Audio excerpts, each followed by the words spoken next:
Hello and welcome back. My name is Andy, aka the Calibird, and on this channel we talk everything Philadelphia Eagles. I just wanted to give my thoughts on the Eagles 2023 NFL Draft. The main thing I took away from this draft was the value that we got, and it started with the Eagles' first selection of Jalen Carter. The Eagles traded a 4th round selection to the Bears and moved up one spot from number 10 to select defensive tackle Jalen Carter out of Georgia. Jalen Carter was widely considered by most NFL experts and draft analysts as the most talented player in the draft. The Georgia defensive lineman does come with some baggage, however. Though his actions did not cause the accident, Carter was charged with reckless driving and racing in a crash that killed a teammate and recruiting staff member. Also, during Jalen's combine, he was noticeably slower in his drills and was knocked for lack of effort, and some questioned his work ethic. Obviously, unlike other prospects heading into the combine, he had a lot of things on his mind, but it still doesn't look good or impress many NFL teams when players know what they're going to be tested on and still fail or underachieve in their drills. It was also reported that many Georgia coaches did not rave about Carter or have a lot of good things to say, which is unlike most coaching staffs to not support their players, especially the ones projected to be drafted that early. Despite some character issues, I always believed Jalen Carter was the perfect pick for Philadelphia,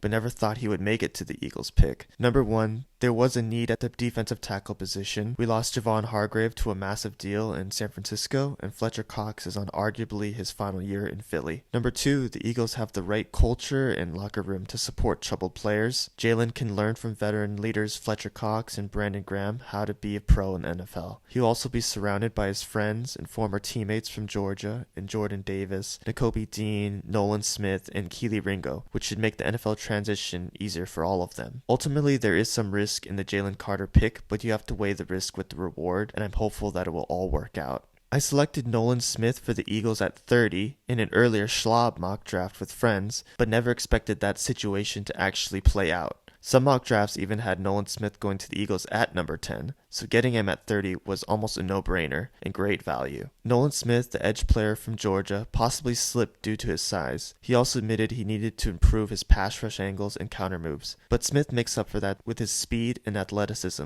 which he showcased at the combine. He's in the perfect situation because he won't be forced to start given the Eagles' depth at pass rusher, but at the same time will have his opportunities and can learn from one of the best in Hassan Reddick. In the 3rd round, the Eagles selected 2 players, guard Tyler Steen from Alabama and safety Sidney Brown from Illinois. Steen played left tackle at Alabama last year, but will most likely kick inside and battle it out at the guard spot with Cam Jurgens. He provides much needed depth after the loss of Isaac Seumalo and Andre Dillard to free agency. Follow that up with Sidney Brown, a slightly undersized safety but plays aggressive and downhill. He has the traits to step in and fill a similar versatile safety role to CJ GJ, who the Eagles also lost in free agency. At the beginning of the 4th round, the Eagles traded up, giving up a future 3rd round pick to select another Georgia player, cornerback Keely Ringo. Not sure why he fell all the way to day 3. He has great size and speed, started on arguably the best college defense the past couple years. If you're going to take a shot on a player on day 3, it doesn't hurt to select one of the guys on the best college programs in Georgia, so I liked the value there. The Eagles also made a splash trade on day 3, giving up a future 4th round pick for Lions running back DeAndre Swift. At only age 24, it was smart to bolster the Eagles running back room. Smith provides that explosive element similar to Miles Sanders, but at just a fraction of the cost. In the 6th round, the Eagles selected cornerback Tanner McKee out of Stanford. The position itself wasn't as surprising as the player picked. McKee is more like your taller, stereotypical drop-back quarterback with less mobility, similar to Eagles legend Nick Foles. This is interesting considering the Eagles' more recent quarterbacks emphasized a rushing element in their system. The Eagles are always looking to upgrade the quarterback position. Marcus Mariota is an able veteran, but only for short term. Bringing in McKee will undoubtedly add more competition to the quarterback room, and more specifically, the quarterback 3 battle with Ian Book.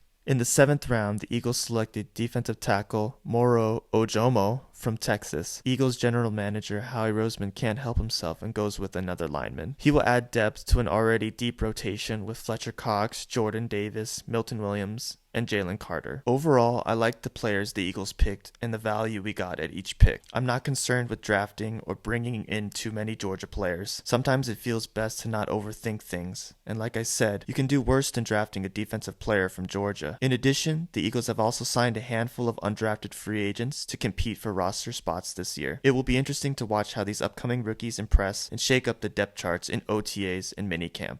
That's all I got for you guys. Again, my name is Andy, aka the Calibird, and as always, go Birds.